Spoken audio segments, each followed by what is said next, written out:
So as you guys all know, the hot thing in the bass fishing world is the whole jig head minnow, Damiki rig, whatever you want to call it. First couple events for me, it definitely played. You really can't ignore it. Really, whichever jig head you choose, they all work well. The Dirty Jigs guppy head has been great to me. 3/16, quarter, 1/8 ounce, depending on what you want to use. We've got a couple other good options: the Damiki style head, the new core tackle for the your hover strolling type techniques. But like I said, I've been using the Dirty Jigs. Works great. Pairing that up with Crappie Gator Slide Shad, new here at Fitz Fishing. We've got them in stock, 3 different colors. That's really all you need. You got your sexy shads, your Pro Blue Red Pearls, and this is one of my favorites, the black ice color. Super see-through, it's got some glitter in it. It's just a really natural type color. Been using that one a lot. It's got these type wings on the side that stabilize it, gives it really good action. And then another bait that I've been using a little bit is the Z-Man Scented Jerk Shad, and also a great bait to use is the Strike King Baby Z2. These are both made with the Elastec material, so they're stretchy. If you glue these on, they're gonna last a long time for you. So those are also really good baits. The Slide Shad, the Baby Z2, and the Scented Jerk Shad have been players for me. When it comes to your Damiki rig type presentation, something that's overlooked that's very important is your line selection. You want to have a good braid on your spinning reel, something that's going to cast well. You want a more limp type braid as opposed to when you're using it on a casting rod, your more rigid braids. The Suffix 832 is a great option. 10, 15 pounds, somewhere in there is what works for me. And I've been pairing it with Seagar. Seagar is not a sponsor of mine. It's just a product that I believe in. 10-pound Seagar and Vizex, 8-pound. I've been using the Tatsu a lot. 8-pound Tatsu is super thin, super strong, and it casts really well. If you tie a good knot, you can put a whole lot on your reel. So having good line pairings with good rod and reel and good baits is all you really need to do when it comes to your finesse type presentations.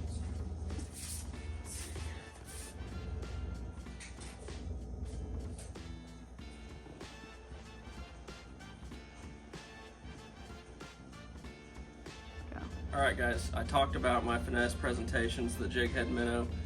Played really big for me. It stopped #1 in the Invitationals at Sam Rayburn Lake. That's pretty much exclusively what I used. Caught all the fish I weighed on it, other than a couple drop shot fish.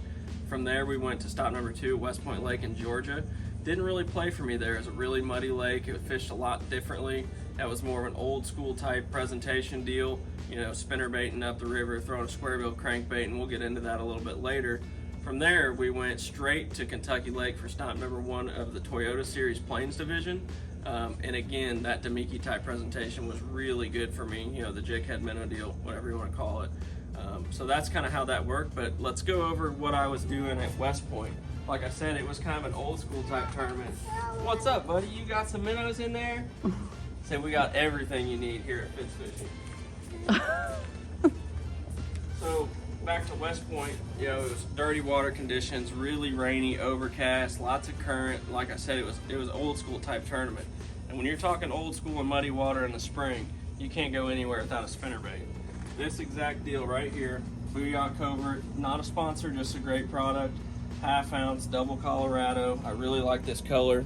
The spinnerbait master, Jason Christie, came up with this stuff, and it works well. I caught a 5-pound kicker on day 1, the first 5 minutes on that bait. Pretty much rode that all the way through the first day. Put together a nice limit, but from there it got pretty tough.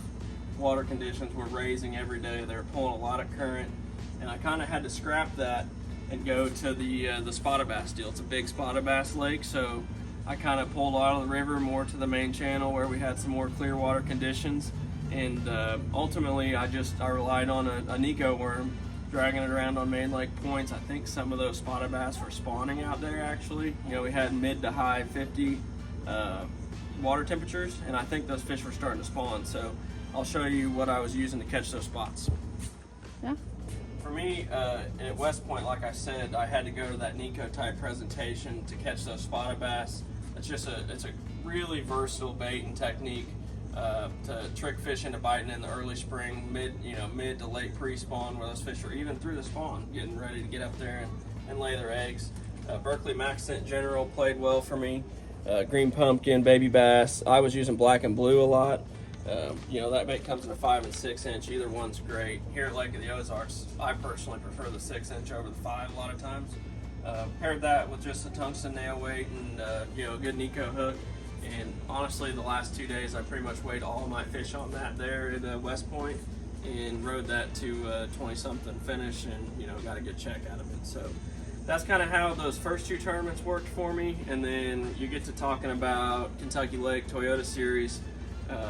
Been tough there the last few years. It's kind of been through a downswing, but I'll tell you what, Kentucky Lake is back. I can tell you firsthand.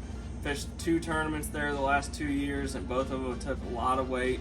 Lots of really big smallmouth getting weighed in there. So, you know, Kentucky used to be one of the best lakes in the country, and it's trending right back the right direction. It used to be largemouth, now it's a smallmouth lake. It's just one of the best smallmouth factories in the Midwest. So, if you get a chance, definitely want to check that out there. You know, still real early pre-spawn. The Alabama rig's allowed in the Toyota Series, so that's what I used most of the tournament.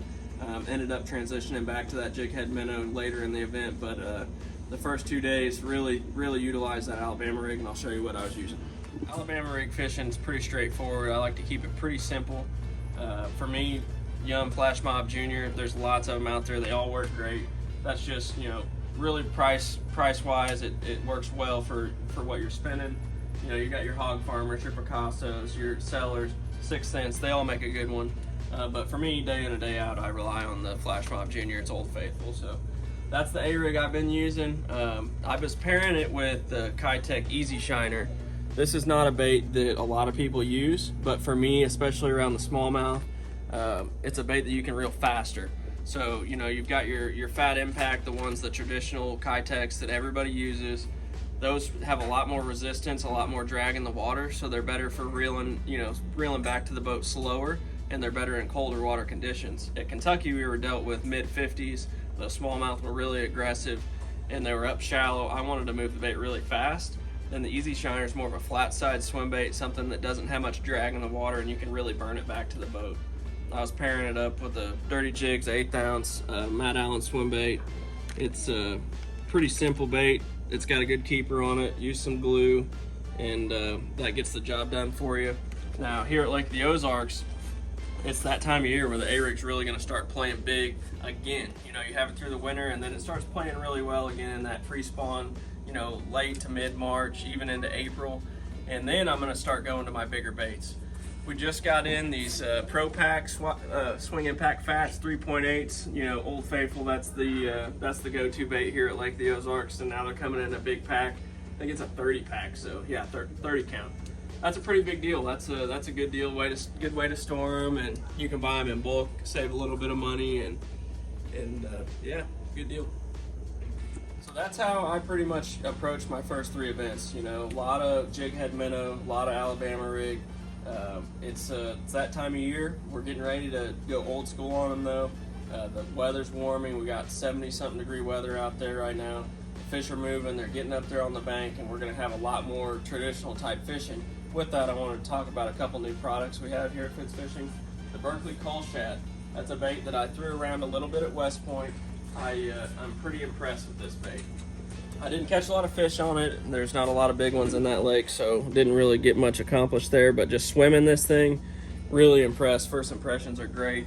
It's got a good keeper on it instead like the, you know, your mag draft type baits, which is tried and true mag draft. Works great, but I'm really excited to try this one a little bit. It's gonna be good skipping around the docks here at Lake of the Ozarks. What do you think, bud? You like that one? Is that gonna catch a bass? You want to open? Yeah. Yeah, okay. We'll open one. Anyway, I'm really excited to skip this bait around the docks with that nice bait keeper, hook keeper, and it has a great swimming action. The thing I like about it is you can swim it fast or slow. Some of the other brands are more picky about how you use them. So we've got all different kinds of shapes, sizes, and colors in the new Coal Shad.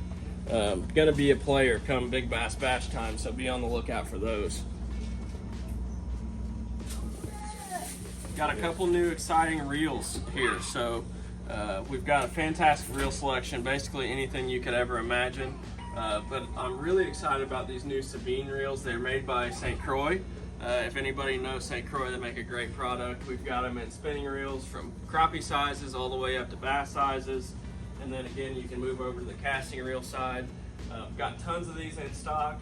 I'm really excited about what they're going to do. They come in left and right hand in the casting model, so pretty cool stuff there. Of course, we've got your traditional, you've got your Shimano's and your Daiwas and your Lew's, stuff that everybody here is so accustomed to using. So this time of year, you want to stock up on all your rods and reels. It's time to dust them off. The weather's warming, and come and stop in and check out all this selection.